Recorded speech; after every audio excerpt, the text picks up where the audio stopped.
Rebonjour, rebonsoir, hypothétique être humain qui regarde cette vidéo. J'ai été obligé d'arrêter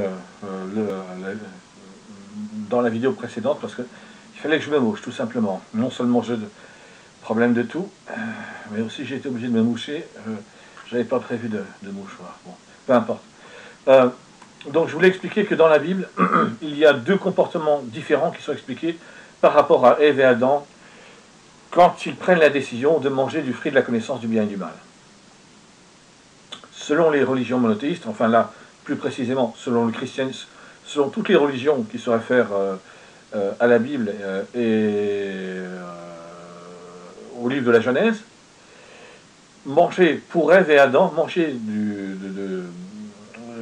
des fruits de l'arbre de la connaissance du bien et du mal, ça va les mener à la mort.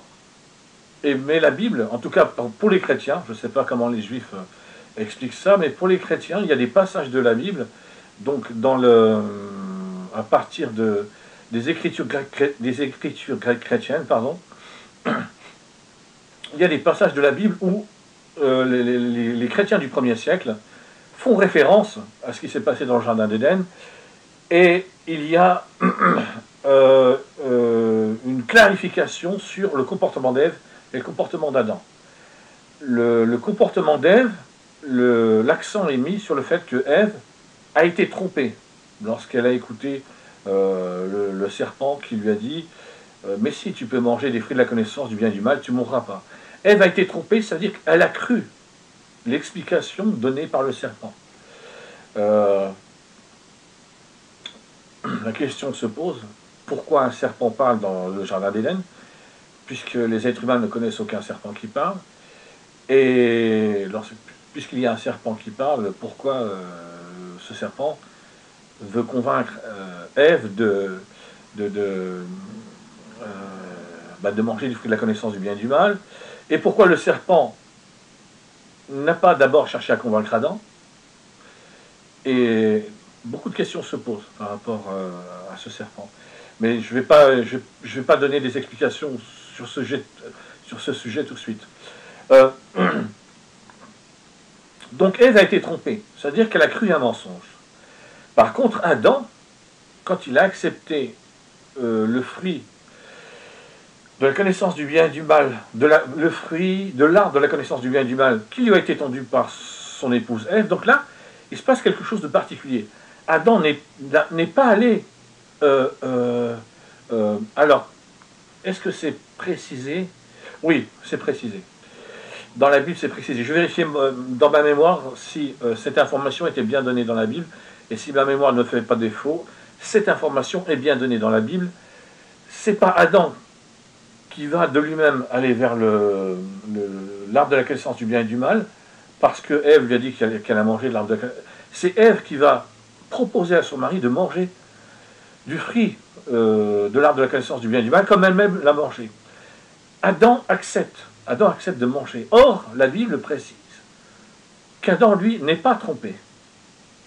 Adam, quand il accepte l'un des fruits de l'arbre de la connaissance du bien et du mal que lui tend Ève, il ne s'imagine pas, comme Ève, qu'il va vivre éternellement. Il sait que ce que son Créateur lui a dit, le jour où tu en mangeras, tu mourras, il sait que c'est vrai.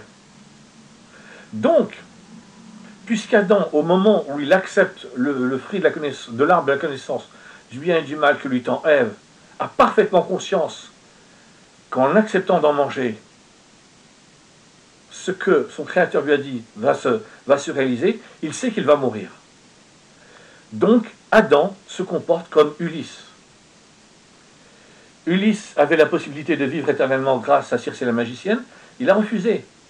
Adam avait la possibilité de vivre éternellement, mais il aurait fallu qu'il refuse le fruit de l'arbre de la connaissance du bien et du mal qui lui a été tendu par Ève, et qu'il lui dise, écoute, toi tu en as mangé, tu as été trompé par le serpent, mais moi je sais que si j'en mange, je vais me retrouver comme toi, dans la même situation que toi, et tous les deux on va mourir. Adam n'a pas fait ça. Alors pourquoi Adam n'a pas fait ça?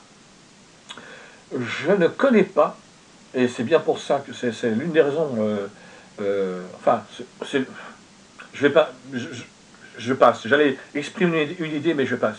Je ne connais pas, dans les religions monothéistes chrétiennes, quelle est l'explication de pourquoi Adam n'a pas refusé quelque chose qui était simple à faire. Il pouvait refuser. Et Adam, il lui arriverait rien du tout. Il serait resté dans le jardin d'Éden. Ève, elle aurait été chassée toute seule du jardin d'Éden. Adam serait resté dans le jardin d'Éden. Et puisqu'il il serait resté dans le jardin d'Éden, le créateur d'Adam aurait créé une deuxième épouse pour qu'il puisse vivre avec elle éternellement dans le jardin d'Éden. Donc, et là, ça c'est une des réalités qui me torturait, mais c'est pas la seule. C'est une des réalités qui me torturait, moi personnellement, avant que j'ai des visions du royaume des cieux. Donc, ça m'a torturé pendant environ 11 ans, mais tout particulièrement en 2001. C'est-à-dire que, avant que je commence à avoir des visions du royaume des cieux en 2001, c'était l'un de mes sujets de réflexion qui venait le plus souvent. Pourquoi les choses se sont passées comme elles se sont passées dans le jardin d'Éden avec Ève et Adam? Pourquoi cet arbre de vie? Pourquoi cet arbre de la connaissance du bien et du mal? Pourquoi Ève écoute le serpent, et puis après avoir écouté le serpent, elle va voir son mari, elle lui dit, bah fais comme moi. Le mari, lui, au lieu de dire, on arrête les frais, toi tu vas mourir, mais moi je ne veux pas mourir. Et chacun, on se sépare. Et non, Adam accepte du fruit de...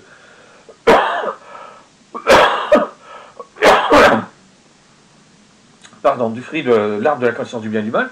Tous les deux meurent, voilà. Et donc moi, ça me torturait tout ça. Et une fois que j'ai eu des visions du royaume des cieux, ce que j'ai appris dans les visions du royaume des cieux que j'ai eues, et ça au moins c'était une explication qui était satisfaisante pour moi, intellectuellement et moralement, ce que j'ai appris, c'est que cette histoire d'Ève et Adam dans le jardin d'Éden qui devait vivre éternellement, c'est une arnaque, c'est une escroquerie.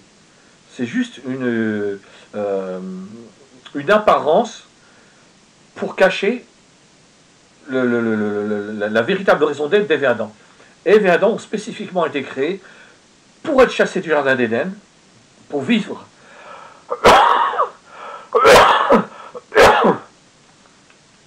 en dehors du jardin d'Éden, et en vivant en dehors du jardin d'Éden, pour créer le paradis de la haine spirituelle. Un paradis dans lequel... Alors, j'ai jamais expliqué pourquoi je disais paradis. Je vais y venir, je vais le noter comme ça, je n'oublierai pas.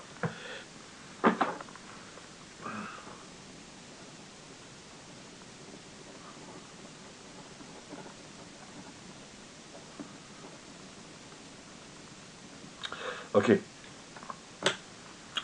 Je termine avec Adam. Pardon. Et le fait qu'il a choisi la mort. Lorsque le philosophe ou le professeur de philosophie, Luc Ferry, dit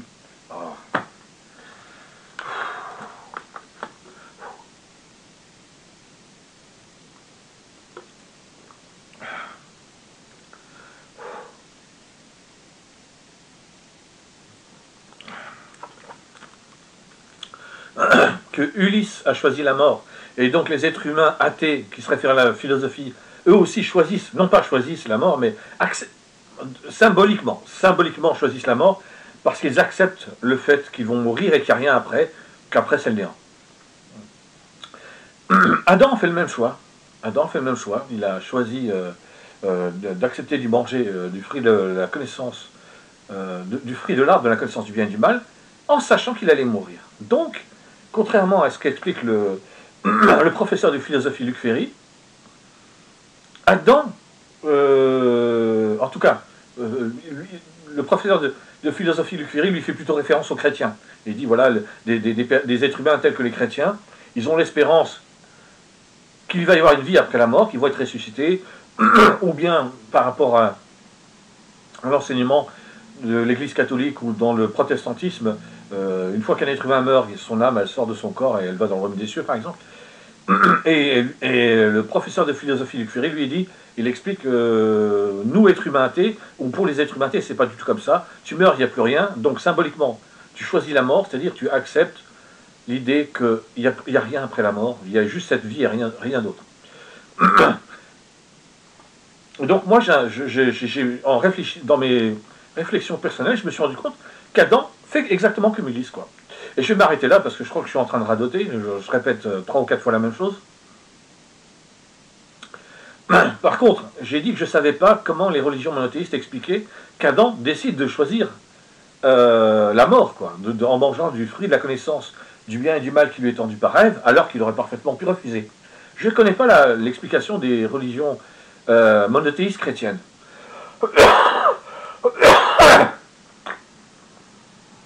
C'est juste expliquer que c'est la décision qu'a pris Adam et c'est tout, rien d'autre. Voilà. Adam a pris ses décisions. Pourquoi? On ne sait pas. Il l'a pris, c'est tout. Alors, dans les visions du royaume des cieux que j'ai eues, et je vais en venir à l'explication de pourquoi le paradis de la haine spirituelle, pourquoi ce nom-là spécifique.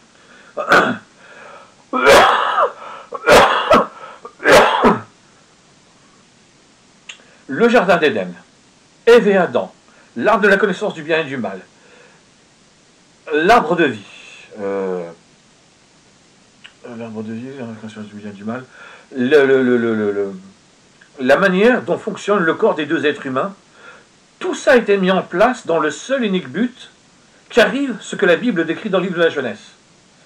C'est-à-dire que le créateur d'Ève et Adam, l'être céleste qui vit dans le royaume des cieux, qui au moment où il a créé Adam, s'était transformé en cœur de haine, pour déclarer la guerre à ses parents célestes et déclencher une guerre dans le royaume des cieux, il n'a jamais créé Ève et Adam pour qu'ils vivent éternellement dans le jardin d'Éden, absolument pas. Le principe d'Ève et Adam qui peuvent vivre dans le jardin d'Éden, comme je l'ai expliqué dans une vidéo dans la vidéo, plus précisément, la partie 7 du royaume des cieux. Dans la playlist Le royaume des cieux, la partie 7.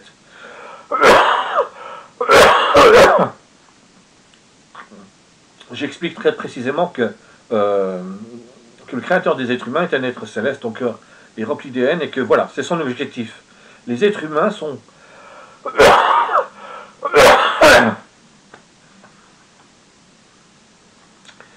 merveilleuse tout.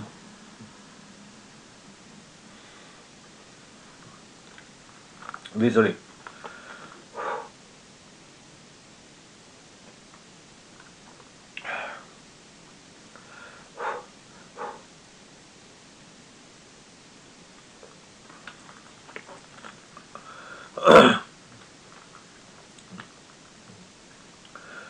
Les êtres humains ont spécifiquement été créés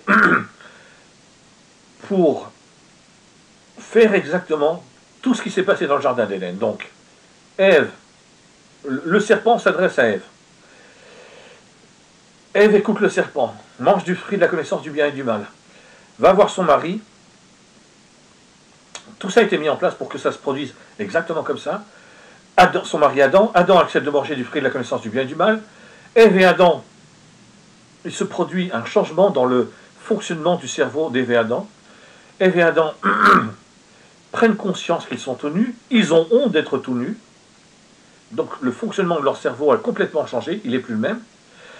Et le fait que le fonctionnement de leur cerveau a changé, c'est justement parce que leur cerveau a spécifiquement été créé pour que, dans un premier temps,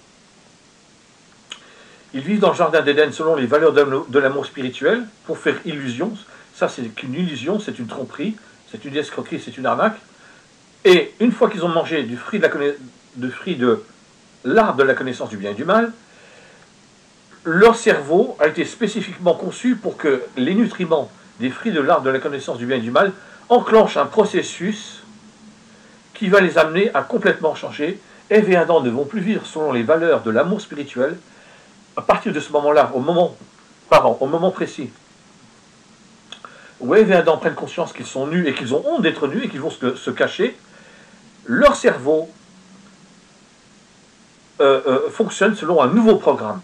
C'est plus le programme des valeurs de l'amour spirituel, c'est le programme des valeurs de la haine spirituelle. Ève et Adam sont déjà prêts à vivre selon les valeurs de la haine spirituelle. Il ne manque plus qu'une seule chose, c'est qu'ils soient chassés du jardin d'Éden, ce qui finit par se produire. Maintenant, je vais parler du paradis. Ève et Adam sont chassés du jardin d'Éden. Et il leur est interdit de retourner dans le jardin d'Éden pour manger des fruits de l'arbre de vie. Ce que Ève et Adam pourraient parfaitement faire physiquement.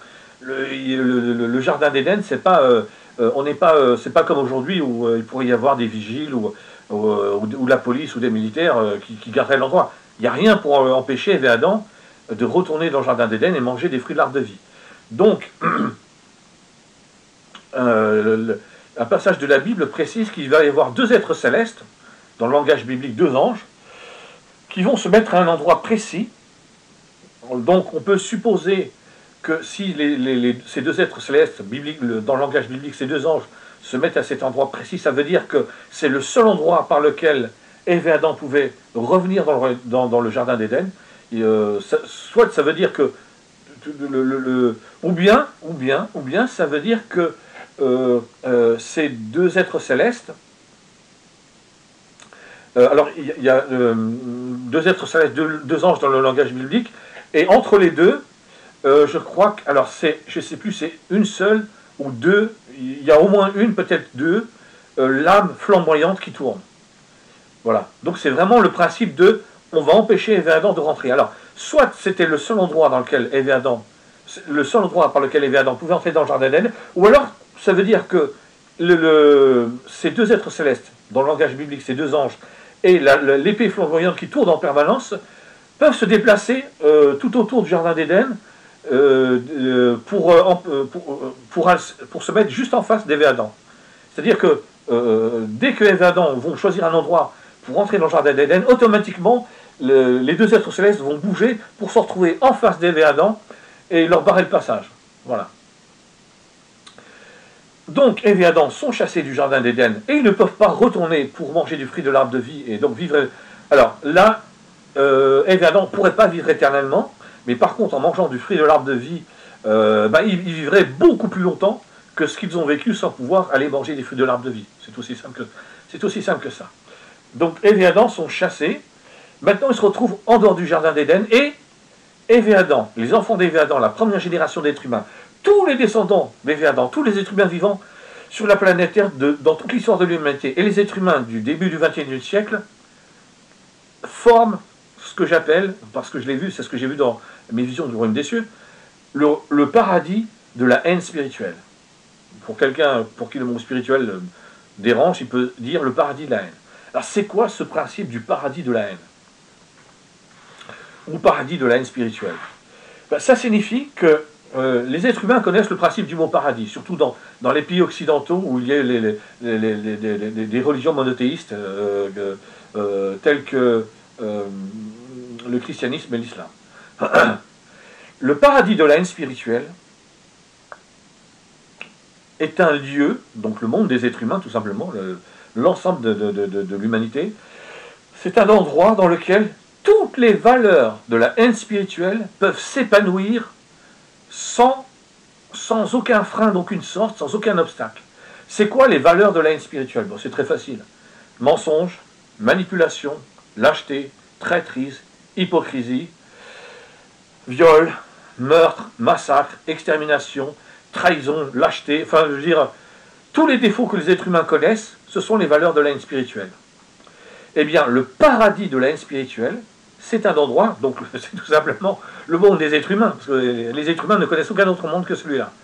Le monde des êtres humains est le paradis de la haine spirituelle parce que toutes les valeurs de la haine spirituelle peuvent s'épanouir sans aucun obstacle. Il n'y a pas d'obstacle qui va à un moment donné freiner. Si par exemple, prenons l'exemple de la Shoah, l'extermination de plusieurs millions d'enfants, de femmes et d'hommes pendant la Seconde Guerre mondiale, sous le seul et unique prétexte qu'ils sont juifs. À partir du moment où les dirigeants du parti nazi, avec l'accord d'Adolf Hitler, alors je ne crois pas que ce soit Adolf Hitler lui-même qui se soit occupé de ça, mais ça a été fait avec l'accord d'Adolf Hitler, parce que de toute façon, il n'y a rien d'important à cette époque-là qui pouvait se faire sans l'accord d'Adolf Hitler. Donc, les dirigeants du parti nazi, avec l'accord d'Adolf Hitler, soit eux-mêmes, soit ont choisi des personnes qui ont formé un groupe, pour mettre en place ce qu'on connaît aujourd'hui sous le nom de la solution finale. La solution finale, de ce que je sais, de ce que j'ai appris, de ce que j'ai compris, c'est le nom allemand. Enfin, c'est comme ça que les nazis désignaient un plan qu'ils avaient mis en place. La solution finale avait pour but de mettre en place tout un système dans toute l'Europe pour déporter tous les enfants, toutes les femmes, tous les hommes juifs, toutes les familles juives, tous les juifs dans des camps de concentration et d'extermination nazie, pour tous les exterminer. Le principe de la solution finale, c'était d'exterminer tous les juifs d'Europe. Eh bien, lorsque les dirigeants du parti nazi ont mis en place ce plan, avec cet objectif, il n'y a rien dans le monde des êtres humains tel qu'il existe, donc il n'y a rien dans le paradis de la haine spirituelle qui va empêcher les nazis d'agir. Ils peuvent le faire sans aucun problème. Quand je dis sans aucun problème, par rapport à l'extermination, ça ne veut pas dire d'un point de vue pratique, les nazis vont quand même finir par rencontrer des problèmes. Mais ils vont atteindre cet objectif d'extermination. C'est ça le principe des valeurs de la haine spirituelle. C'est pareil avec l'apartheid. L'apartheid en Afrique du Sud. L'apartheid, c'est en Afrique du Sud, c'est un pays où l'écrasante majorité des femmes et des hommes qui y vivent, et c'est logique puisque c'était leur pays avant qu'il soit colonisé, sont noirs. Et la toute petite minorité de rien du tout qui dirige l'Afrique du Sud est blanche. Et la toute petite minorité de rien du tout qui est blanche va mettre en place l'apartheid pour transformer toutes les femmes et tous les hommes, tous les enfants qui sont noirs en des êtres de second degré. Alors qu'est-ce qu'on dit second degré, seconde zone, en des êtres inférieurs. Des êtres inférieurs, c'est-à-dire qu'il va y avoir des lois qui vont s'appliquer aux Noirs dans leur propre pays. C'est parce que les Blancs sont venus les coloniser, les Blancs sont venus envahir leur pays, les coloniser, et donc dans leur propre pays, ils vont devenir des êtres inférieurs. Eh bien, au moment où les Blancs colonisateurs racistes ont pris la décision qu'ils allaient faire ça, il n'y a absolument rien qui les a empêchés de le faire. C'est ça le principe du paradis de la haine spirituelle. Les êtres humains vivent dans un paradis. Littéralement, c'est un paradis. Simplement, ce n'est pas un paradis des valeurs de l'amour spirituel, ce n'est pas un paradis dans lequel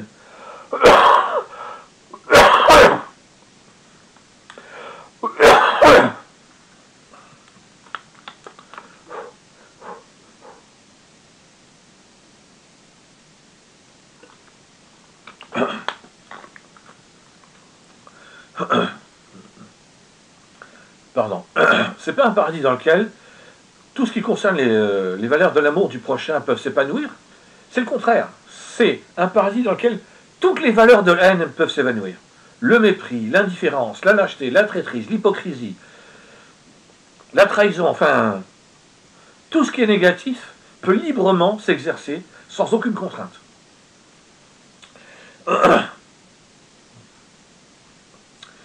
Alors, est-ce que je suis arrivé au bout de cette explication? Je pense que oui, je pense que oui.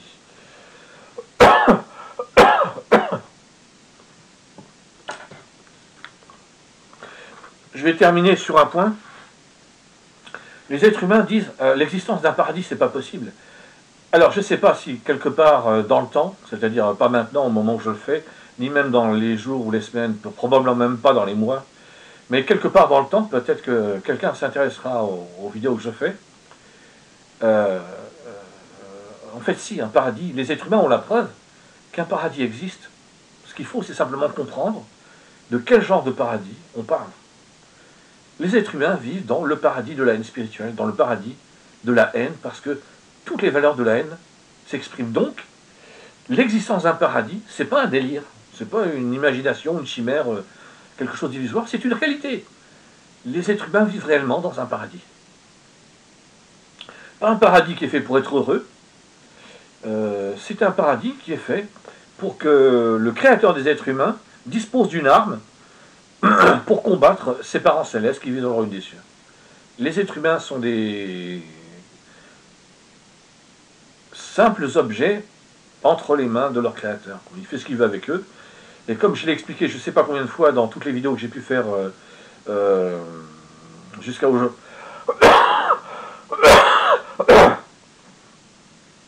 aujourd'hui, le créateur des êtres humains c'est défini, c'est donné comme, c'est lui-même donné comme nom, cœur de haine. Parce que littéralement son cœur est rempli de haine, c'est-à-dire que tout ce qui le motive est basé sur la haine, vient de la haine. Et donc, par exemple, c'est quelqu'un de malsain, c'est quelqu'un de pervers, et donc il ressent un véritable plaisir à faire souffrir ses créatures, les êtres humains, et à mettre les êtres humains dans tout un tas de situations complètement extrêmes, ou choquantes, ou perturbantes, ou désespérantes. Voilà, désespérantes. Alors maintenant, puisque j'allais prendre un autre sujet que je pouvais traiter, mais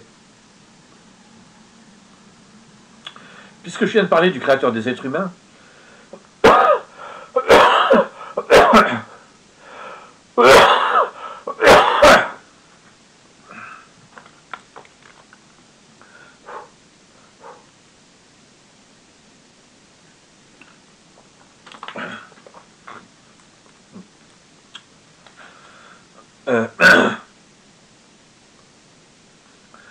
puisque je viens de parler du créateur des êtres humains,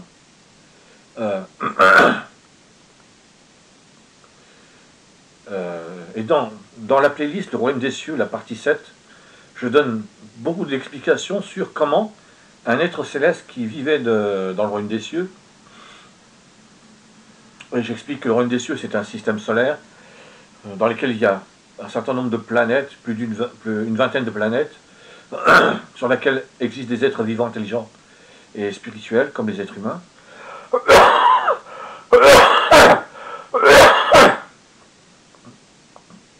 Et j'explique que, avant de se donner lui-même comme nom, cœur de haine, l'être céleste, qui a fini par devenir le créateur des êtres humains, avant il s'appelait concepteur le créateur, il était, comme son nom l'indique, concepteur le créateur officiel du Royaume des Cieux, le numéro 3 dans le Royaume des Cieux, le numéro 1 parmi les enfants,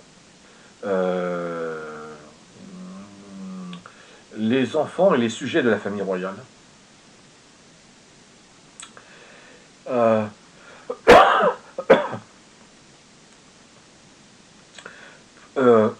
Donc je donne un certain nombre d'explications sur le fait comment il en est arrivé à vouloir dans un premier temps, parce que l'amour qu'il ressentait dans son cœur pour ses parents, pour ses sœurs et frères, pour les valeurs de l'amour spirituel, parce que quand on aime les valeurs de l'amour spirituel, c'est un plaisir de les respecter, c'est pas une difficulté, c'est pas une souffrance, c'est un plaisir. Et donc son amour pour ses sœurs et ses frères, ses parents célestes, pour les valeurs de l'amour spirituel, n'a cessé de diminuer jusqu'à ce que finalement, il ne ressent plus du tout. Alors, et puis j'expliquais qu'il a fini par tomber en dépression, par s'isoler, il voulait parler à personne, il refusait catégoriquement de demander de l'aide, que ce soit à ses parents célestes, surtout pas à eux, mais même pas à une de ses sœurs ou à un de ses frères. Et donc, après, il a fini par se transformer lui-même, c'est-à-dire créer un nouveau corps qui lui permettrait, dans lequel il a transféré sa personnalité et qui lui permettrait de ressentir ce que les êtres humains aujourd'hui connaissent comme étant la haine. Pour les êtres humains, c'est tout ce qu'il y a de plus naturel de ressentir de la haine, mais du point de vue de la création, la haine, c'est une programmation. C'est une programmation. L'amour aussi, les deux.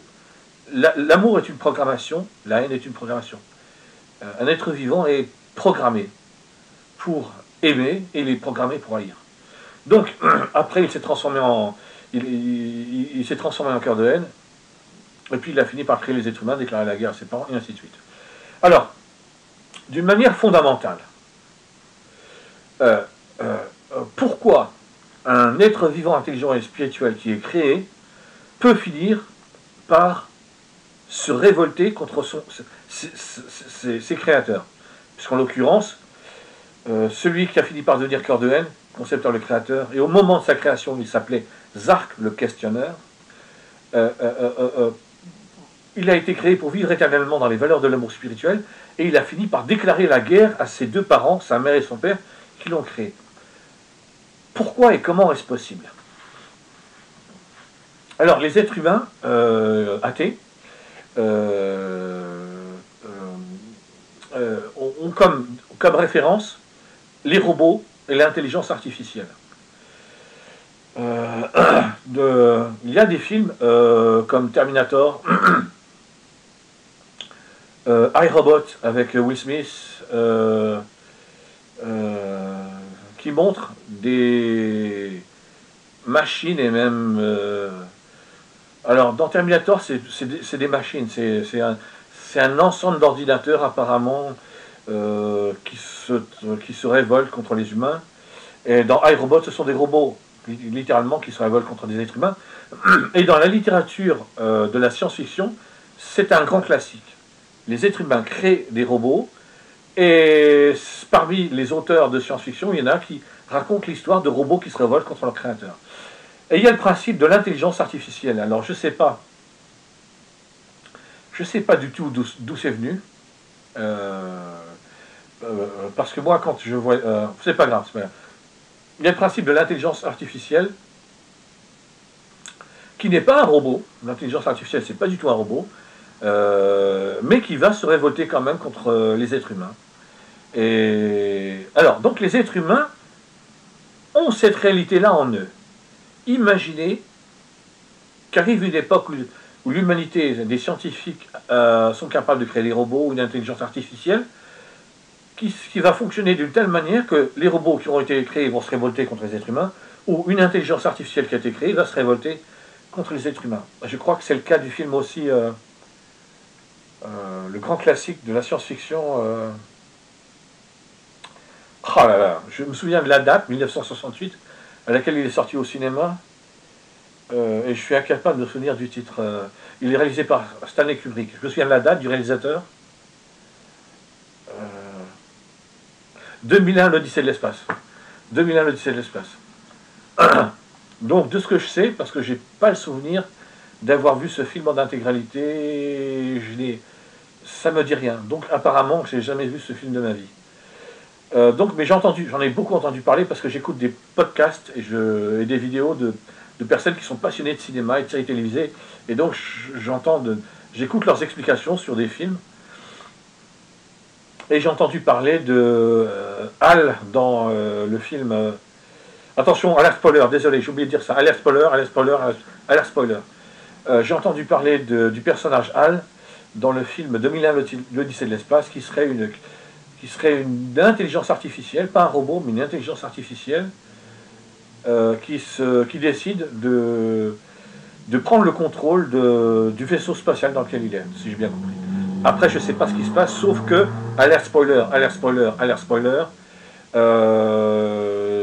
ça se termine par le fait que l'être humain, est-ce que c'est le seul qui reste, ou est-ce que dès le départ il n'y en avait qu'un, je ne sais pas, mais l'être humain qui est en contact avec Hal, alors que Hal ne veut plus être contrôlé par les êtres humains, va être obligé de le détruire. Donc il va devoir trouver une solution pour déconnecter, détruire l'intelligence artificielle Hal. Alors, donc les êtres humains ont cette compréhension de robots qu'ils vont créer, d'intelligence artificielle qu'ils créent, et qui vont se révolter contre eux. Dans la Bible, on a exactement le même principe. On a exactement le même principe. Quand dans la Bible, la Bible parle de... Alors oui, je vais avoir des explications à donner là. Quand la Bible parle de démons et de Satan le diable, contrairement à ce qui a été retenu, je ne sais pas, est-ce qu'on va dire par la pop culture, oui, allez, je vais dire par la pop culture. Contrairement à ce qui a été retenu par la pop culture ou la littérature, dans la Bible, Satan le diable, c'est pas un être mi-humain, mi-animal. Rien à voir du tout. Les démons, ce ne sont pas des êtres mi-humains, mi-animaux. Rien à voir du tout. Dans la Bible, le terme de démon désigne bibliquement des anges qui ont décidé de se révolter contre leur créateur. Ils ne veulent plus obéir à leur créateur. Ils ont décidé de déclarer la guerre à leur créateur et de vivre indépendamment des valeurs de leur créateur. Donc, rien à voir du tout avec toutes ces histoires de démons qui ont des formes... rien à voir du tout. C'est exactement comme si, au sein d'une famille, il y avait, je ne sais pas moi, je vais faire simple, 12 enfants, et sur les 12 enfants, il y en a 4 qui peuvent être qualifiés entre guillemets, de démons, parce qu'ils vont décider de se révolter contre leurs parents, de se révolter contre les valeurs de leurs parents, et ils ne voudront plus vivre en accord avec les valeurs de leurs parents. Voilà. Tout en continuant de vivre chez eux, chez leurs parents. Parce que celui qui s'en va loin de ses parents, bon ben, parmi les êtres humains vivant sur la planète Terre, ça pose aucun problème. Il s'en va loin, il fait ce qu'il veut. Mais quand il vit chez ses parents et qu'il se révolte contre ses parents et qu'il rejette les valeurs de ses parents, là, ça crée beaucoup, beaucoup, beaucoup de problèmes. Donc, bibliquement, le terme démon, ça ne veut pas dire un truc bidule machin chouette qui est censé faire peur. Ce sont des êtres, bibliquement, ce sont des anges qui se sont révoltés contre leur créateur. Et le terme Satan, le diable, là encore, rien à voir avec un être mi-humain, mi-démoniaque, avec des cornes sur la tête, une queue, un trident, je ne sais pas, des griffes. Rien à voir du tout, rien à voir du tout. Le terme de Satan le diable que les êtres humains connaissent, dans la langue française, on peut le traduire par l'adversaire calomniateur ou l'opposant accusateur. Les termes Satan le diable et démon, ça ne traduit pas une apparence physique. Les termes Satan le diable et démon, ça traduit une personnalité. Alors, dans la partie 7 de la playlist au Royaume des cieux, j'ai donné des explications sur le fait que le Royaume des cieux, c'est un système solaire qui a une vingtaine de planètes, en tout cas dans ce que j'ai vu dans les visions du Royaume des cieux que j'ai vues, pardon. Et j'ai expliqué un point important, c'est que dans des films de science-fiction comme par exemple Star Wars, ce qu'on voit, c'est que les extraterrestres, ce qui les distingue, c'est une apparence physique différente. Une apparence physique différente. Et j'ai expliqué que dans le royaume des cieux, ce qui fait la différence entre tel être vivant, intelligent, spirituel qui vit sur une planète, tel autre vivant, intelligent et spirituel qui vit sur une autre planète, c'est pas une question d'apparence. C'est pas une apparence physique qui change. C'est une question de personnalité qui, sur certains points, est différente. Il y a des points communs et sur certains points, il y a des différences. J'avais donné l'exemple que, par exemple, sur une planète, il pourrait y avoir, c'est un exemple, des êtres célestes, donc des extraterrestres, des êtres vivants, intelligents, spirituels, qui ont un intérêt particulier pour tout ce qui concerne la nature. Comme par exemple les écologistes parmi les êtres humains vivant sur la planète Terre. Il pourrait y avoir une planète où il y a des êtres vivants, intelligents et spirituels qui ont un intérêt particulier pour la technologie. Ça ne veut pas dire que sur les autres planètes, les autres êtres vivants, intelligents et spirituels ne s'intéressent pas à la nature, ou n'ont aucun intérêt pour la nature, ou aucun intérêt pour la technologie, mais leur intérêt est limité comparé à une planète où les êtres vivants, intelligents, spirituels, les êtres célestes qui vivent là, eux, ils vont avoir un très grand intérêt pour tout ce qui concerne la technologie. Et ainsi de suite. C'est comme, par exemple, parmi les êtres humains, il y en a qui sont passionnés par le sport. Et même parmi les êtres humains qui sont passionnés par le sport, il y en a qui sont passionnés par tel sport et pas par tel autre, par tel sport, et ainsi de suite. Donc, ce que j'ai expliqué dans la partie 7 de la playlist Le Royaume des cieux, je le reprends maintenant pour bien marteler, pour enfoncer le clou. Quand la Bible parle des êtres célestes, enfin des anges et des démons, il n'y a pas des anges qui sont magnifiques, beaux, glorieux, et puis des démons qui sont mi-humains, mi-animaux. Non, pas du tout. La différence, c'est dans la personnalité. Les êtres célestes, enfin, les êtres que la Bible qualifie d'anges, ce sont des êtres célestes qui vivent dans le royaume des cieux, qui sont heureux de vivre dans les valeurs spirituelles de l'amour, et qui vont rester pendant toute l'éternité heureux de vivre dans les valeurs spirituelles de l'amour. Les êtres que la Bible qualifie de démons, et celui qui les dirige, Satan le diable, ce ne sont pas, comme je l'ai dit, et je le répète, et je le répète, et je le répète, et je le répète, des êtres mi-humains, mi-animaux, avec des cordes sur la tête, une queue, je ne sais pas quoi, n'importe quoi. Alors, désolé. J'ai un petit problème. Je reviens tout de suite, je termine ce que je suis en train d'expliquer.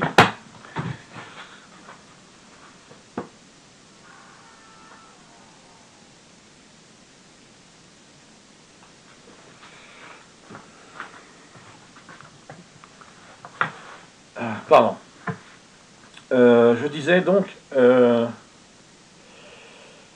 oui, je venais d'expliquer que les êtres vivant dans le royaume des cieux, que la Bible qualifie d'anges, que moi j'appelle des êtres célestes,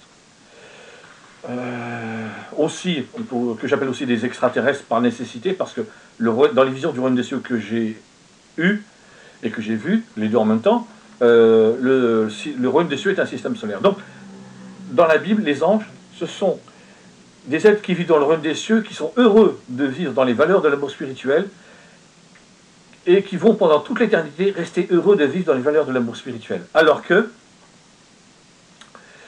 les êtres que la Bible qualifie de démons, et celui qui les dirige de Satan le diable, ce sont des êtres qui, à un moment donné de leur vie, ont fini par rejeter les valeurs de l'amour spirituel et ont décidé qu'ils allaient vivre avec des valeurs différentes.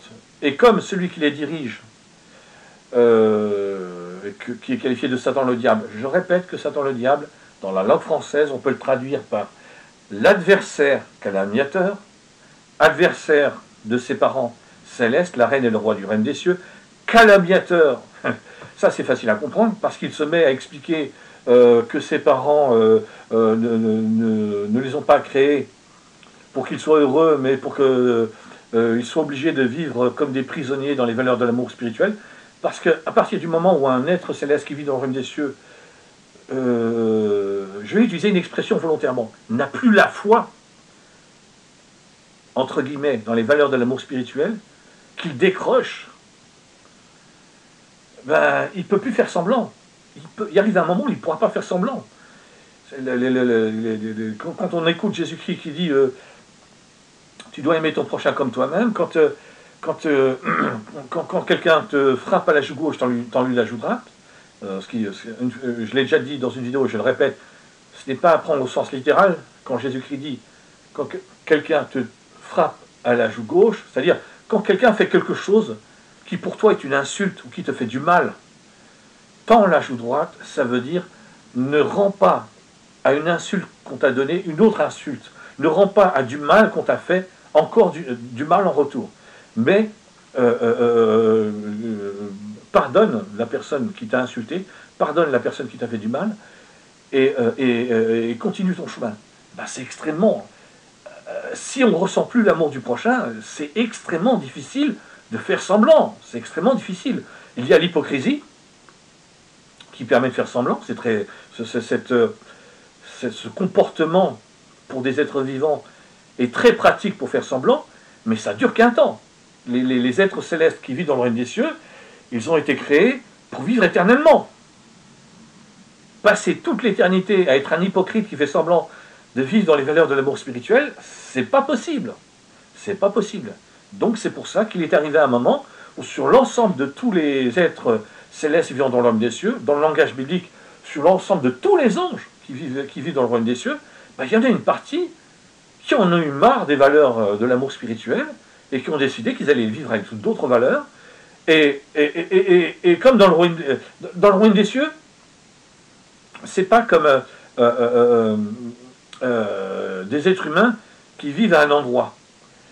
Et si la façon dont les choses se passent à cet endroit ne leur convient pas, ils vont aller ailleurs.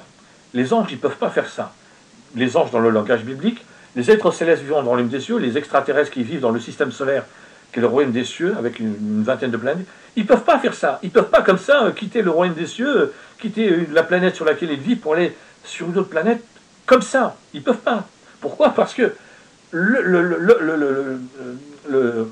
parmi leurs parents, il y a l'être originel. Et l'être originel, il fera tout pour les retrouver. S'il se rend compte qu'il a des enfants qui ont disparu, il va tout faire pour les retrouver. Avec l'aide de son épouse, la reine du royaume des cieux, et puis pas seulement la reine et le roi. Il y a beaucoup d'êtres célestes qui vont se dire, mais attendez, qu'est-ce qui se passe là? On a des sœurs et des frères qui ont disparu, il faut qu'on les retrouve. Donc c'est pas possible. Le royaume des cieux, on ne peut pas le quitter comme ça. C'est pas comme, par exemple, je regarde beaucoup de sitcoms, de sitcoms américaines, pardon.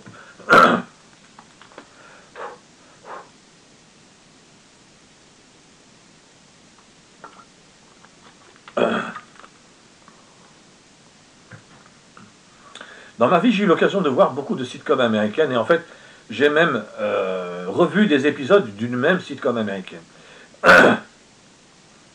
Et il y a un principe qui se répète, donc que j'ai eu l'occasion de voir dans plusieurs sitcoms, parce que dans les sitcoms, c'est avant tout familial. Ça ne veut pas dire que c'est exclusivement familial, mais moi, les sitcoms que j'ai pu voir, c'est avant tout familial. Il y a la sitcom Friends, qui là, ce sont des amis, mais il y a quand même beaucoup de sitcoms qui sont familiales. Et donc, on voit une famille avec les parents, enfin des parents, des enfants, et on voit les enfants qui grandissent, et on voit qu'il leur arrive un certain nombre de choses. Et il arrive à un moment, parce que je sais pas, c'est peut-être un classique, je sais pas. Il arrive un moment où, dans un épisode, il y a un parent qui va s'adresser à l'enfant et lui dire: tant que tu vis sous mon toit, tu obéis à mes règles. Sous mon toit, mes règles. Et ça, c'est quelque chose qui est archi connu. En tout cas, dans le, alors je vais préciser dans le monde occidental. Il n'y a pas que dans le monde occidental. Non, je vais prendre le risque de dire que c'est l'ensemble des êtres humains qui vivent comme ça, parce que je ne vois pas pourquoi ce serait autrement ailleurs, quoi. Donc, quand on est un enfant et qu'on grandit au sein d'une famille avec des parents, ben, depuis qu'on est tout petit, on est sous l'autorité des parents. Et même lorsque les enfants arrivent à l'adolescence et qu'ils se mettent à changer, à vouloir passer plus de temps avec des copines ou des copains qu'avec les membres de la famille, et que certains problèmes peuvent se produire, ça ne change rien au principe que le même adolescent, et même un adolescent qui est en révolte avec ses parents, ben, il est obligé d'obéir aux règles que le fixent ses parents. Il ne peut pas se permettre de faire n'importe quoi. Ou alors, toujours le même principe, l'hypocrisie. Il peut utiliser cette arme qu'est l'hypocrisie. Celui qui boit un adolescent dont les parents ne veulent pas qu'il boive de l'alcool, il peut boire de l'alcool quand il est en dehors de la maison et s'arranger pour que ses parents ne le sachent pas et je sais pas, et éviter que ses parents le voient dans un état ivre. Il peut fumer, un adolescent qui a des parents qui ne veulent pas qu'il fume des cigarettes, il peut fumer des cigarettes en dehors de chez ses parents. Pareil pour la drogue, et enfin, voilà, tout un tas de trucs comme ça. Mais l'adolescent qui grandit, il arrive à un moment, il va pouvoir quitter le foyer parental. Et donc, vivre selon ses propres règles. Si vraiment il a un problème de relation avec ses parents, et que les valeurs de ses parents, il ne les partage pas, il les veut, il n'en veut pas, bon. Mais dans le royaume des cieux, ben, c'est pas possible de faire ça. C'est pas possible. Donc, il y a des êtres célestes avec cœur de haine. Ça, c'est dans les visions du royaume des cieux que j'ai eu, cœur de haine. Dans la Bible, l'adversaire calomniateur ou l'opposant accusateur a pris la tête pour fomenter une rébellion qui a fini par déclencher une véritable guerre dans le royaume des cieux, parce qu'il y a un certain nombre d'êtres célestes vivant dans le royaume des cieux, des anges, dans le langage biblique, ben, qui en avaient marre, qui en avaient vraiment, vraiment marre de vivre selon les valeurs de l'amour spirituel. Alors,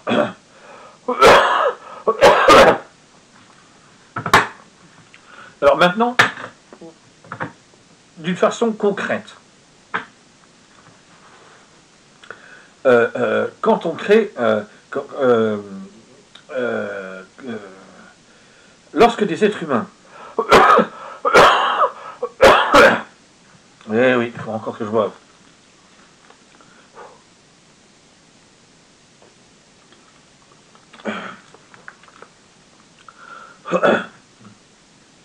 Pardon.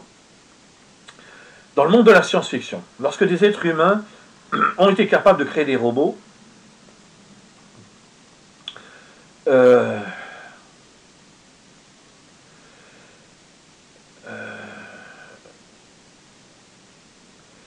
il faut que les êtres humains fassent attention à la façon dont les robots vont se comporter.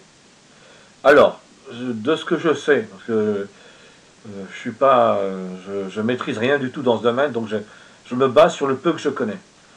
Il y a comme référence Isaac Asimov, apparemment, c'est l'écrivain Isaac Asimov qui aurait défini les 3 lois de la robotique, quelque chose du genre: un robot n'a pas le droit de faire du mal à un être humain. Lorsqu'un être humain est en danger, un robot doit aller le protéger. Et je ne sais pas quelle est la 3e. Enfin, de toute façon, dans les livres de science-fiction, enfin dans les livres de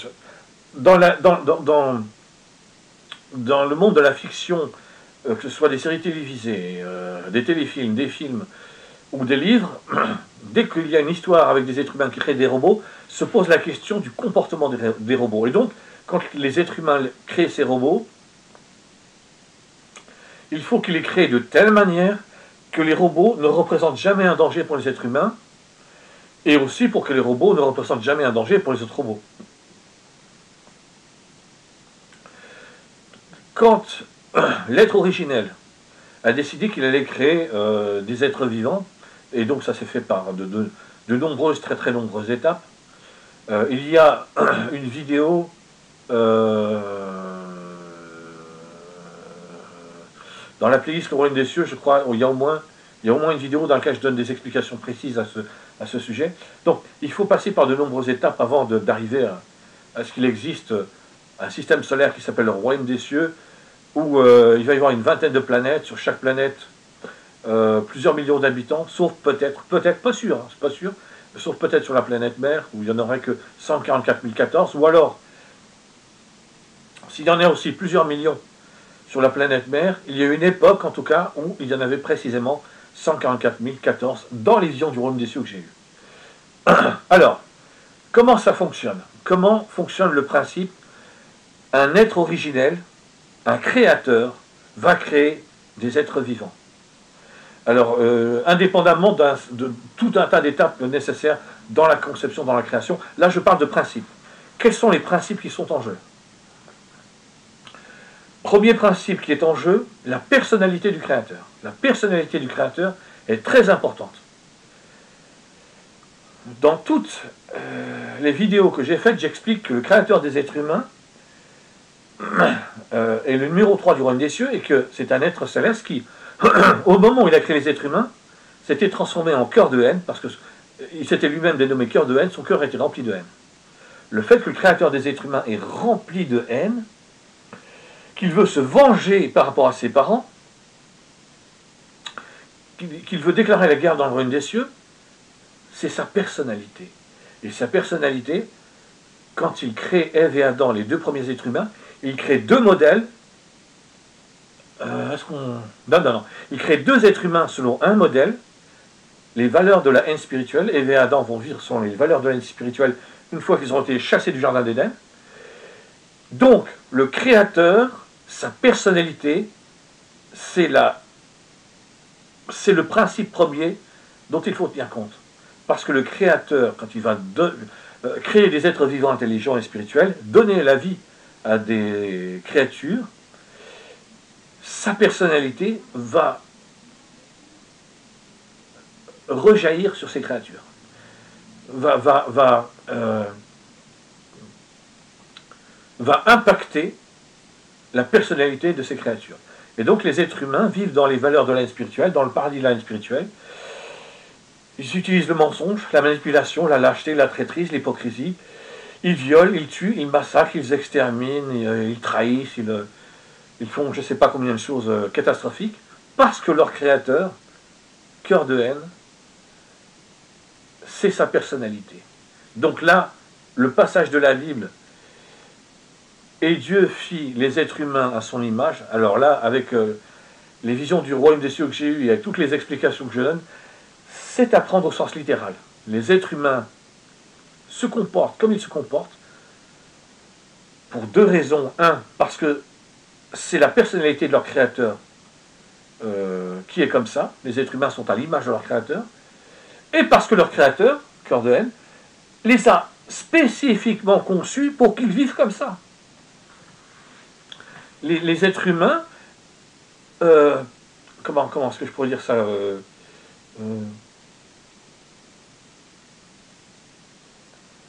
font exactement ce que leur créateur veut qu'ils fassent. Voilà. Le créateur des êtres humains veut que parmi les êtres humains, sur la planète Terre, il y ait des mensonges, il y ait des manipulations, il y ait des lâchetés, il y ait des traîtrises, il y ait des hypocrisies, il y ait des meurtres, des massacres, des exterminations, des viols, Voilà. Donc vraiment, la personnalité du créateur est très importante. Maintenant, Kurt Cohen, le créateur des êtres humains, avant c'était concepteur le créateur, et il a vécu très très très longtemps en étant dans les valeurs de l'amour spirituel et en étant heureux de vivre dans les valeurs de l'amour spirituel. Donc, pourquoi a-t-il changé? Qu'est-ce qui justifie qu'il soit possible à un être vivant, intelligent et spirituel de changer pour avoir des valeurs différentes de ses parents célestes, de ses deux créateurs, de sa créatrice, l'aimée, qui est la reine du royaume des cieux, et de son créateur, l'être originel, qui est le royaume des cieux, non seulement des valeurs différentes, mais en plus carrément des valeurs opposées. Des valeurs de l'amour spirituel, il est carrément passé aux valeurs de la haine spirituelle. Pardon.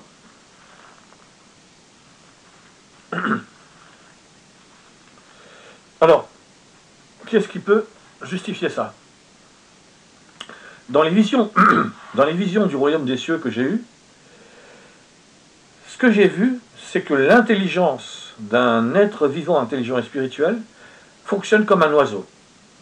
Qu'est-ce que ça veut dire?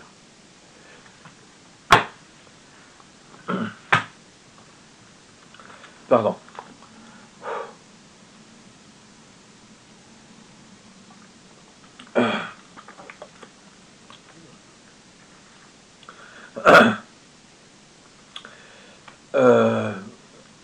Un oiseau, lorsqu'il est dans le ciel, il est totalement libre d'aller dans n'importe quelle direction.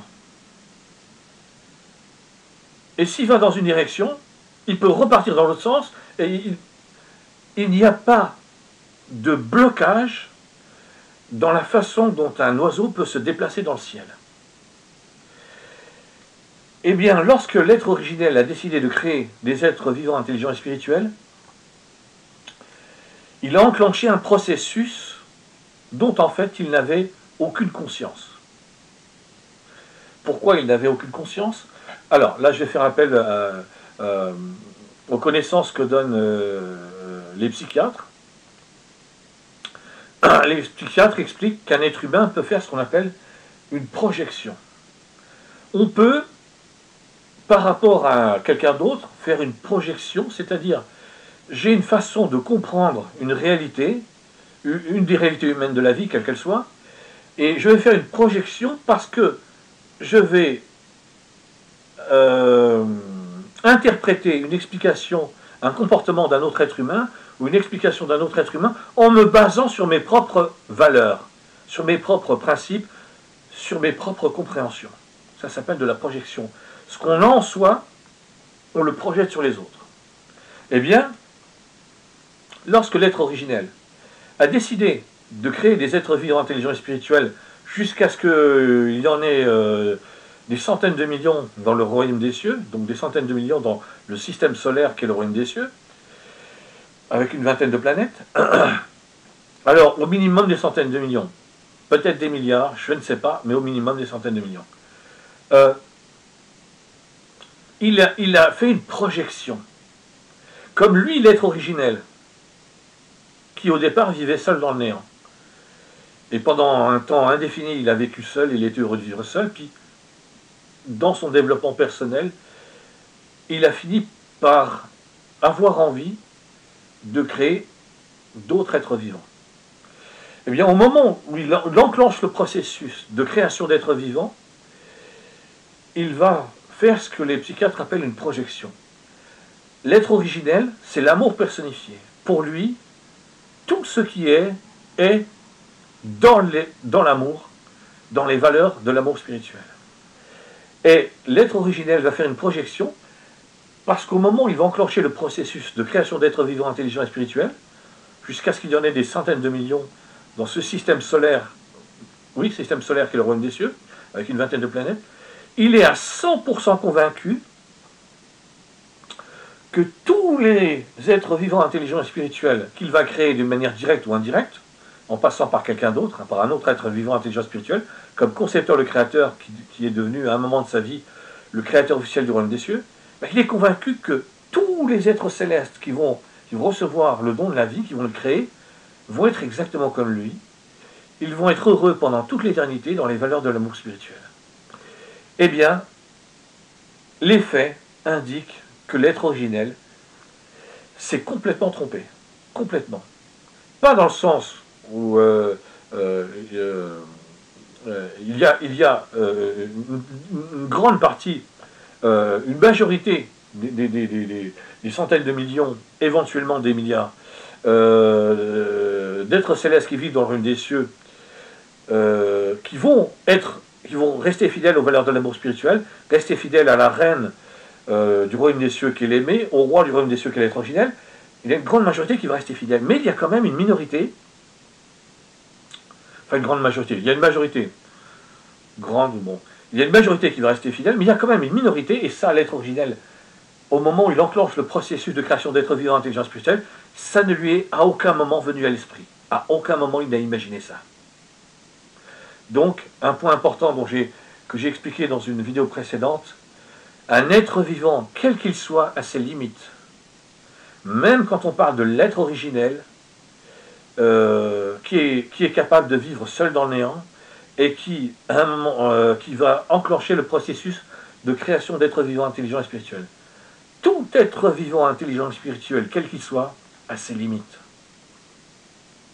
Et en l'occurrence, une des limites de l'être originel, quand il a commencé à créer, quand il a enclenché le processus pour créer des êtres vivants, intelligents et spirituels, jusqu'à ce qu'il y en ait des centaines de millions vivant sur une vingtaine de planètes dans un système solaire, le système solaire s'appelle le royaume des cieux, et bien une de ses limites, c'est que quand il a enclenché ce processus, il ne lui est jamais venu à l'esprit, ou il n'a jamais imaginé dans son cerveau, que des êtres vivants, intelligents et spirituels qui seraient créés, pourrait, avec le temps, pas tout de suite, ça se fait pas tout de suite, ça prend du temps, mais pourrait, avec le temps, finir par être malheureux en vivant dans les valeurs de l'amour spirituel, et que ça pourrait même aboutir à la plus grande catastrophe qui puisse être, c'est que des millions d'êtres célestes se révoltent contre leurs parents, contre les valeurs de leurs parents, contre le gouvernement céleste.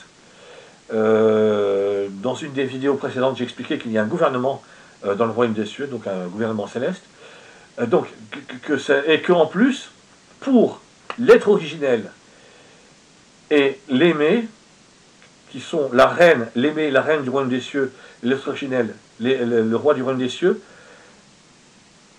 celui qui va diriger cette révolte, cette rébellion, cette guerre qui va être déclenchée dans le royaume des cieux, alors c'est une guerre idéologique, hein. C'est d'abord et avant tout une guerre idéologique. Allez, je vais faire simple, c'est une guerre idéologique. Eh bien, celui qui va diriger cette guerre, c'est le tout premier enfant. Zark, le questionneur au moment de sa création, et puis une fois qu'il a été formé, il est devenu concepteur, le créateur officiel du royaume des cieux. C'est le tout premier enfant que la reine et le roi du royaume des cieux ont créé. C'est le tout premier enfant que la reine et le roi du royaume des cieux, auquel la reine et le roi du royaume des cieux ont donné la vie. C'est lui qui déclenche cette guerre, c'est lui qui mène cette guerre dans le royaume des cieux. Alors ça, c'est le genre de choses que l'être originel n'a jamais imaginé quand il a enclenché le processus de création d'êtres vivants, intelligents et spirituels. Pourquoi? Eh bien, justement, comme je l'ai expliqué, parce que l'intelligence d'un être vivant, intelligent et spirituel, fonctionne comme un oiseau. Elle peut aller partout, il n'y a pas de limite. Je donne un exemple tout simple, tout bête. Je pourrais en donner des tas, mais je vais en donner qu'un, pour être concret. Un jour, j'y vais dans un endroit, dans un studio, et puis je payais un complément de loyer. Je dis bien un complément de loyer, parce que la plus grande partie de mon loyer était prise en charge par, je crois, la CAF, par la CAF. Donc je payais un complément de loyer, et je le payais en espèces. Et quand je voyais le propriétaire, je le payais directement de la main à la main. Et c'était une somme très très modeste, très limitée, hein. C'est pour ça que je précise bien que c'est un complément de loyer. Donc c'était de l'ordre de 20-25 euros, quelque chose comme ça. Dans ma mémoire, c'est... Ouais, c'est pas plus que ça. 20-25 euros. Et, et puis, il y a eu un moment, un mois, où j'étais pas sûr de pouvoir payer directement le propriétaire, et je me suis adressé à un voisin avec lequel j'avais l'habitude de parler de temps en temps, et je lui ai dit, voilà, écoute, je te donne cet argent qui est le complément de loyer, et dès que tu vois le propriétaire, tu lui donnes. Et sur le moment, le voisin a accepté. Et puis je ne sais plus précisément combien de temps après, j'ai vu ce voisin, et donc je lui ai posé la question, en étant convaincu qu'il allait me répondre oui, est-ce que tu as donné le complément de loyer, l'argent que je t'ai donné au propriétaire? Et il m'a répondu non. Et quand il m'a répondu non, j'étais complètement surpris. Je lui ai dit, mais attends, je ne comprends pas, pourquoi tu ne l'as pas donné au propriétaire? Parce que je ne sais plus pourquoi, mais il parlait facilement avec le propriétaire, peu importe. Et là, ce voisin, il m'a sorti un truc auquel je ne m'attendais absolument pas. Il m'a dit, écoute, tu sais, tu as déjà de la chance que je n'ai pas utilisé ton argent pour acheter de l'alcool. C'est un voisin qui avait un problème avec l'alcool. Alors, je savais, pas sûr à 100%, mais bon, qu'il aimait boire de l'alcool, mais je ne savais pas que ça pouvait aller jusque-là, quoi. Donc, je me suis retrouvé confronté à une situation que je n'avais absolument pas prévue. Moi, dans mon cerveau, littéralement, c'est bien ça, dans mon cerveau, ou par rapport à ma personnalité, ma façon de fonctionner, si quelqu'un vient me voir et il me dit, écoute, toi, tu vas plus facilement entrer en contact avec cette personne, tu veux bien lui donner ça? Je dirais, ouais, pas de problème, et je lui donnerais. Mais ce voisin, lui, il n'a pas du tout cette compréhension. C'est pour 20 ou 25 euros, c'est pas 100, 500, 1000 euros, ou plus. C'est 20, 25 euros. C'est de l'argent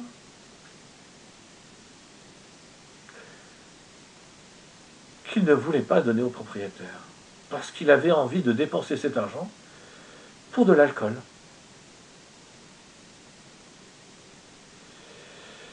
Donc j'ai appris quelque chose ce jour-là. Et plus jamais dans ma vie, j'ai refait ce genre de truc bidule machin chouette. Plus jamais. Donc, la personnalité est importante. Dans mon cerveau, la façon dont fonctionne mon intelligence, par rapport à mes valeurs personnelles, fait que j'ai été incapable de prévoir que mon voisin, cet argent que j'ai remis dans ses mains, ça allait lui poser un grave problème. 1, il ne l'a pas remis au propriétaire. 2, il l'a fait exprès. 3, ce qu'il avait envie de faire, c'était de dépenser l'argent pour s'acheter de l'alcool. Alors, l'objectif, c'est pas de dire moi je me comporte bien et mon voisin se comporte mal. On se comporte tous mal. Tous les êtres humains vivant sur la planète Terre vivent selon les valeurs de l'âme spirituelle. Donc tous se comportent mal. Alors bien évidemment, il y a des comportements qui sont différents les uns des autres. Mais de toute façon, au bout du compte, ça ne change rien. Tous les êtres humains, dans la Bible, il y a un principe qui est énoncé de la façon suivante. Par un seul être humain, donc l'être humain en question c'est Adam, le péché est entré dans le monde c'est le monde des êtres humains, et par là même, tous les êtres humains sont devenus pécheurs. Il y a un verset de la Bible qui explique que tous les êtres humains sont pécheurs.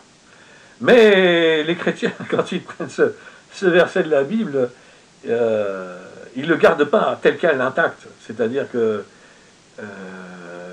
quand tu es chrétien, tu es pécheur, mais tu t'en remets au Seigneur Jésus-Christ, et donc tu peux vivre éternellement parce que tu t'en remets au Seigneur Jésus-Christ. Alors que quelqu'un qui ne s'en remet pas au Seigneur Jésus-Christ, il est pécheur, mais il ne va pas pouvoir être sauvé, quoi. Bon. Donc, l'intelligence fonctionne comme ça. Et lorsque, tant que, dans le royaume des cieux, je vais prendre l'exemple très concret, le concepteur, le créateur, mais il n'est pas le seul. Hein. Ce sont des millions et des millions, probablement même des dizaines de millions d'êtres célestes qui ont fini par rejeter les valeurs de l'amour spirituel pour passer à autre chose. Je vais prendre le cas concret du concepteur, le créateur. Alors, donc pendant un temps considérable, il a été heureux de vivre dans les valeurs de l'amour spirituel. Mais face à une situation concrète, c'est dans la vidéo précédente, la playlist, dans la playlist Le Royaume des Cieux, la partie 7, la vidéo donc numéro 7 logiquement, la partie 7, dans la vidéo 7, j'explique que ce qui a amené une des choses, c'est pas la seule, moi quand je l'expliquais, j'expliquais de telle façon que c'est comme si c'était la seule, c'est pas la seule, c'est une des choses, il y a beaucoup de choses qui ont fini par amener le concepteur, le créateur, à perdre la foi, entre guillemets, dans les valeurs de l'amour spirituel, et donc son amour pour ses frères et sœurs spirituels et pour les valeurs de l'amour spirituel n'a cessé de diminuer jusqu'à ce qu'il ne ressente plus rien. Et donc, tant que le concepteur, le créateur, était heureux de vivre dans les valeurs de l'amour spirituel, son intelligence, qui est comme un oiseau, ben, il y a des endroits où elle n'allait pas. C'est comme moi, lorsque j'ai voulu, lorsque j'ai donné 20-25 € à un voisin en lui disant, ben, écoute, donne-le au propriétaire, puisque toi, tu le vois plus facilement. Dans mon cerveau, il n'y avait aucun problème. Il n'y avait aucun problème, il n'y avait aucun risque que mon voisin me dise, je sais pas, en fait, il n'y avait aucun risque que mon voisin me dise exactement ce qu'il m'a dit quand je suis allé le revoir. Un, qu'il n'avait pas donné au propriétaire, pardon de répéter, et deux, que ce qu'il avait envie de faire, c'était d'aller s'acheter de l'alcool, et que donc j'avais vraiment de la chance qu'il n'ait pas dépensé cet argent pour s'acheter de l'alcool. Donc, tant que le concepteur, le créateur vivait, était heureux de vivre dans les valeurs de l'amour spirituel, son intelligence, qui est comme un oiseau, qui peut aller dans n'importe quel sens, n'importe où, voler, eh bien, il y a des endroits où elle n'allait pas. Comme un oiseau, par exemple, qui vit au sein d'un environnement, et puis il reste dans une petite... non, pas dans une petite, c'est pas obligé que ce soit une petite. Un oiseau, il peut avoir besoin de voler loin. Mais il reste uniquement dans une certaine partie de son environnement, et il y a une autre partie de son environnement dans laquelle il ne va jamais. Eh bien, une fois que le concepteur, le créateur, a, entre guillemets, perdu la foi dans les valeurs de l'amour spirituel, c'est-à-dire qu'il n'y est plus du tout attaché, son cerveau, comme un oiseau qui pendant un certain temps se contente de voler dans un endroit sans jamais aller se contente d'aller dans une certaine partie de son environnement sans jamais aller dans une autre partie de son environnement, s'il y a un changement qui se produit, imaginons par exemple que comme là, en ce début du XXIe siècle et depuis l'ère industrielle, l'environnement des animaux est de plus en plus détruit, eh bien imaginons qu'une partie de son environnement soit détruite, l'oiseau, il va explorer une autre partie de son environnement, il va aller là où il n'était jamais allé auparavant. Eh bien l'intelligence de concepteur, le créateur, va se mettre à aller dans des endroits, donc il va se mettre à réfléchir à des choses auxquelles il n'avait jamais réfléchi auparavant. Alors, une fois que ça arrive, ça, une fois qu'un être céleste, comme concepteur, le créateur, se met à réfléchir à des choses auxquelles il ne réfléchissait jamais avant. Par exemple, dans les valeurs de l'amour spirituel, il n'est pas question d'être égocentrique. Ça n'existe pas, l'égocentrisme. Il faut rejeter l'envie d'être égocentrique et il faut travailler sur l'altruisme. Une fois que le concepteur, le créateur ne ressent plus, n'a plus aucun intérêt pour les valeurs de l'amour spirituel, à ce moment-là, il va se mettre à réfléchir à des comportements égoïstes et ces comportements égoïstes ne vont plus lui poser de problème, il va les accepter. Donc, une fois qu'un être céleste en est arrivé là, c'est-à-dire qu'il va se mettre à réfléchir à des sujets et avoir des sentiments qui ne sont pas acceptables dans les valeurs de l'amour spirituel, fondamentalement, il a deux possibilités. Soit il se rend compte qu'il est en train de changer, et dans le langage commun, il se ressaisit, il prend conscience qu'il est sur une mauvaise pente, et il se dit, non, non, je ne peux pas continuer comme ça, c'est pas possible. J'ai reçu tout ce que j'ai, je l'ai grâce à l'être originel, qui est l'amour personnifié. Je ne peux pas trahir les valeurs de l'être originel. Donc, je vais aller parler à quelqu'un pour qu'il puisse m'aider, que je puisse retrouver du plaisir à agir en accord avec les valeurs de l'amour spirituel. Première possibilité. Pardon. Pardon. Ça, c'est la première possibilité. Deuxième possibilité, ce qui est arrivé à Concepteur le Créateur, c'est pour ça que j'ai pris son cas en particulier, eh bien, un être céleste qui n'a plus aucun intérêt pour les valeurs de l'amour spirituel, son intelligence, qui est comme un oiseau qui peut aller partout, se met à réfléchir à des sujets auxquels il n'avait jamais réfléchi jusque-là. Il ressent de l'égocentrisme, on dit de l'égoïsme, de l'égocentrisme. Il a des pensées égocentriques ou égoïstes, et il apprécie d'avoir ces pensées égoïstes, égocentriques, et il n'a pas envie de les rejeter. Donc, il ne va voir personne pour parler de ce qu'il ressent, et surtout pas ses parents célestes qui seraient, dans un premier temps, attristés de voir qu'il en est là, mais juste après, très heureux de lui venir en aide et pour qu'il puisse de nouveau être heureux de vivre dans les valeurs de l'amour spirituel. Donc, Concepteur le Créateur, lui, une fois qu'il a commencé à quitter les valeurs de l'amour spirituel, tout le chemin qu'il a fait par la suite indique clairement qu'il n'a jamais voulu accepter de revenir vers les valeurs de l'amour spirituel. Il a toujours de plus en plus progressé en dehors des valeurs de l'amour spirituel. Ok. Alors, j'avais parlé du paradis line spirituel, ok. Pourquoi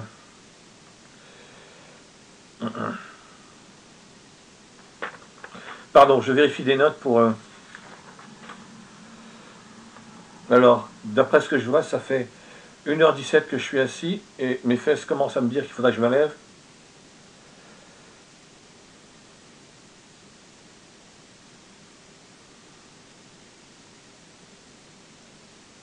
Ok, par principe, j'ai fait une coupure et je reprendrai plus tard. Donc,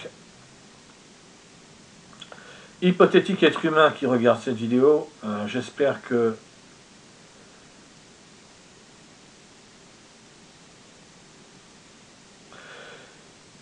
qu'il y aura un être humain à un moment donné qui finira par regarder cette vidéo et l'apprécier. Je ne peux rien dire d'autre. Au revoir.